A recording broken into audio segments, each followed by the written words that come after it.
Hey, here we are for invitations for Module 1, Lesson 4. So here they are.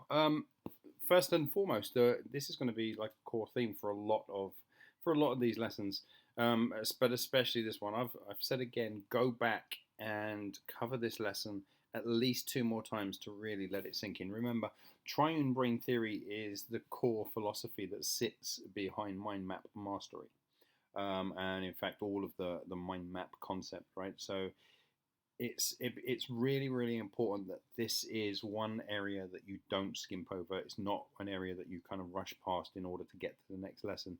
In fact, the more you know about this lesson, the more you've got it down, the more mastery you're actually going to develop. This is the one area where obviously at first you're having conversations with people, um, based upon this very strange idea of, kind of our evolutionary pathway through the brain and the fact that we often revert and go back to our other behaviors. You're going to get a lot of skepticism, even a lot of cynicism, a lot of outright kind of people saying that that's BS, right?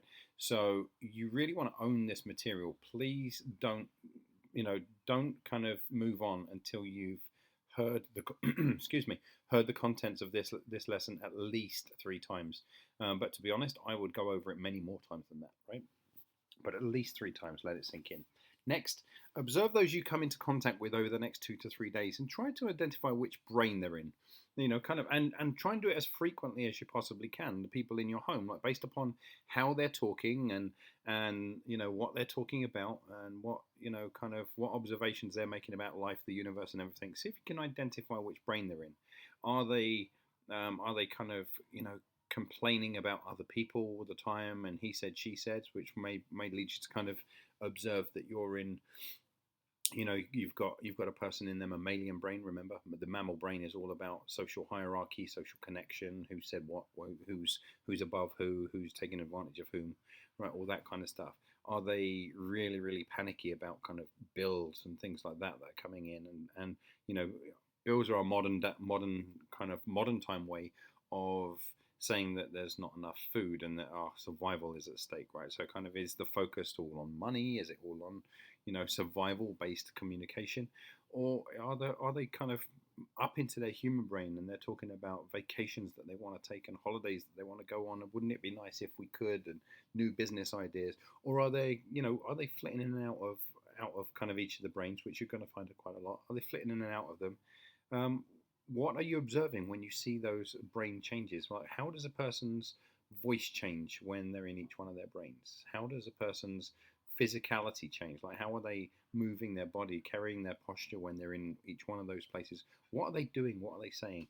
Spend some time, like really spend some time observing that. Like, watch as many people as you possibly can. Every single human being you come into contact with, from children to adults to older people, who are still adults, by the way.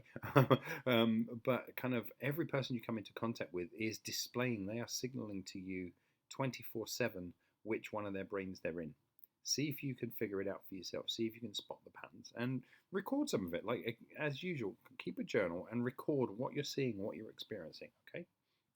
Next, have at least three conversations with others about the triune brain theory. Like, talk to other people about the wants and the needs and the triggers of each one of the three brains. Like, what does each brain want? What sets each brain off into a kind of a threat style of behavior? What calms each one of the brains? What do they need? What are they asking for? What patterns of prediction response do they need in order to, if you will, evolve up into the next brain? What is it that makes the reptile safe? What is it that makes the mammal safe? What is it that guarantees that you can spend more time in the human brain and get the most out of your creativity and all of that goodness, right? So have at least three conversations with others. Again, my usual kind of rationale here is that you are developing communication skill around this. Remember, above everything else, a masterful coach is really a masterful communicator. So you want to have language around this. You don't want the first time you're talking to a paid client about this to be kind of where you are not communicating clearly and that you're not able to explain what's really going on. You want to be able to own this material. So at least three conversations, but I'd invite you to have more. Okay, so there you go. There's your invitations for this lesson. As usual, they are invitations. You can skip them, but just understand what the cost of skipping them would be. And the cost of skipping them would be to be gaining more and more information, but have less and less mastery, less and less connection to that information. So think twice about jumping ahead, okay? There we go. I'll see you in the next one. Take care.